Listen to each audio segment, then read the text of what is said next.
ជំរាបសួរបងប្អូនទាំងអស់គ្នាតើបងប្អូនទាំងអស់គ្នាកំពុងតែមានផលវិបាកក្នុងការនាំចូលផលិតផលជីថ្នាំកសិកម្មពីក្រៅស្រុកមែនទេពេលនេះនាងខ្ញុំកំពុងតែស្ថិតនៅក្នុងរោងចក្រផលិតជីថ្នាំកសិកម្មផ្ទាល់ដែលមានអាស័យដ្ឋាននៅរាជធានីភ្នំពេញដែលជារោងចក្ររបស់កូនខ្មែរយើងពិតប្រាកដ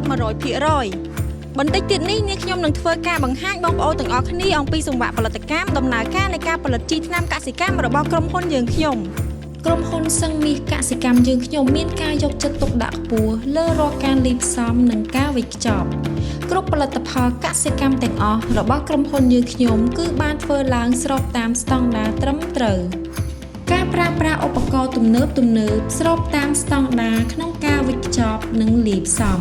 ក្នុងសង្វាក់ផលិតកម្មត្រូវបានប្រើប្រាស់វត្ថុធាតុដើមដែលមានគុណភាពនិងប្រសិទ្ធភាពខ្ពស់គាំទ្រផលិតផលជាតិគឺចាប់ផ្ដើមពីបងប្អូនទាំងអស់គ្នាសម្រាប់បងប្អូនដែលមានបំណងចង់ធ្វើជាប្រេនជីថ្នាំកសិកម្មផ្ទាល់ខ្លួនអាចធ្វើការទំនាក់ទំនងមកយើងខ្ញុំបានតាមរយៈលេខទូរស័ព្ទ